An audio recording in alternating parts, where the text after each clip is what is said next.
Hi guys, Peter back for yet another video. This is for Robert. This is a classic album more, and he requested I talk about and then say which one I believe is better out of these two albums. First one is 1971's Meddle. These are reissues. It's not an original copy. It's just it's a reissue with that ear. It's an ear. Close up of an ear, and there. So this has got 6 tracks from 1971, and of course the band was that great lineup of Roger Waters, David Gilmour, Rick Wright, and Nick Mason. And the other one it's going up against is the almighty Dark Side of the Moon from 1973, same lineup. And that's got 10 tracks or 9 tracks. Well, it's got that Speak to Me part, isn't it? Breathe, and that starts with that. So I'll talk about Meddle. I love the opening. I love the instrumental, One of These Days. Great work from David Gilmour in this. I love the drum sound. And I'm not a real big instrumental guy, as I've said before, but this one really gets the job done. Infectious, brings you in, a great tune, a great instrumental. So that opens proceedings, and it has got that little part where Nick Mason, is Nick Mason saying, "One of these days I'm going to cut you into little pieces." Which is quite amusing actually. But so a real great start, a great instrumental. It's one of the best instrumentals by anyone, I think. So can't complain about the start of the album. Then you got A Pillow of Winds. This is sung by David Gilmour. He sings it great.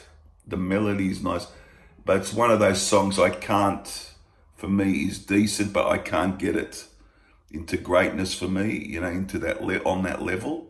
I prefer One of These Days to it, but it's decent to good for me. So that's A Pillow of Winds. Then we go to Fearless. It's got a good sound to it. A lot of people love this song. I like it quite a bit. I like it quite a bit. I like it better than Pillow of Winds. I would say it's better than good for me. It's not quite great, but it's in between. So, but I enjoy the song. I don't never skip it or anything. Fearless is a good tune. Love that one. Saint-Tropez I love. It's got a jazzy feel to it. Roger Waters' vocal. It's got that jazzy feel to it, that sing-along feel, which I love. Very well done track. I think it's a very underappreciated track in Floyd's discography. Saint-Tropez. Check that one out, guys, if you haven't heard that. One of the best songs on the album for me. Then we got Sheamus, where you hear the dog, experimental track, you hear the dog barking. It's not meant to be taken seriously. I think it's just it's humorous. Fits in well with the album, so I'll leave it at that for that one, Sheamus. And then Echoes Ends Things, which is the whole side of the album if you're talking vinyl. A masterpiece of a track. There's no getting around it. It'd have to be in my top 5 Pink Floyd songs, or if not top 5, top 10. It's definitely in there. Just a masterpiece. Takes you on a journey. The music's great. The drumming by Nick Mason is awesome. I love it. The guitar playing and the whole band, in fact. So that's just a masterpiece. So as you can see, guys, I like most of this is pretty good. It's just a couple that a bit decent to average for me, but love it. It's worth a must-have. It's a classic album, and for me, most of it hits the mark. So I'll just say that about that. As for Dark Side of the Moon, a great album. Starts with that little Speak to Me part, goes into Breathe, which is a very relaxing tune.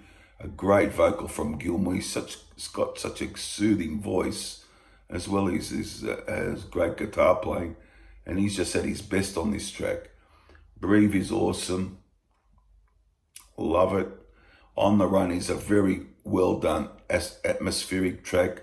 A lot of soundscapes and textures, and fits in with the theme of this album perfectly.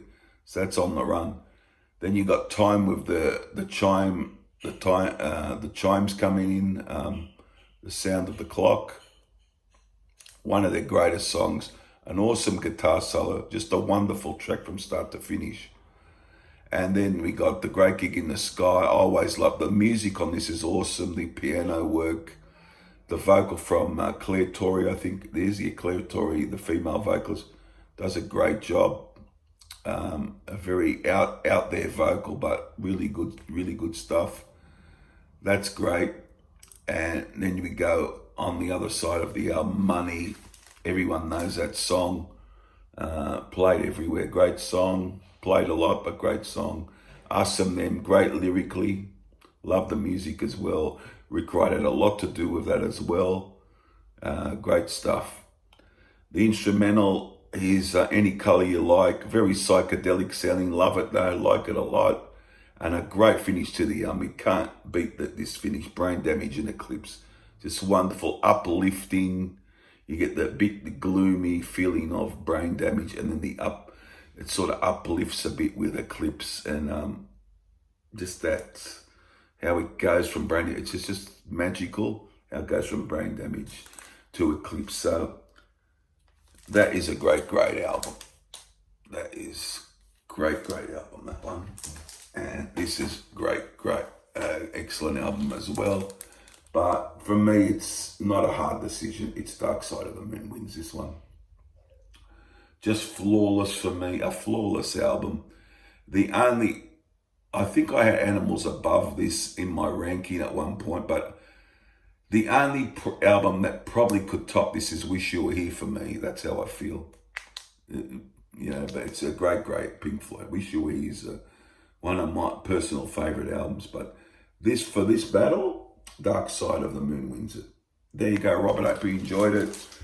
Happy to see if you guys agree. I think most will agree with me. Some mightn't.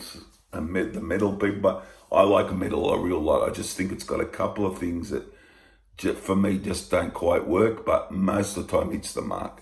So there you go, guys. Dark Side of the Moon's the winner. And I'll see you guys again for another video very soon. Keep watching, subscribe. And there'll be more videos today because I've got a bit of time today. It's a Saturday weekend. So there you go. Bye for now.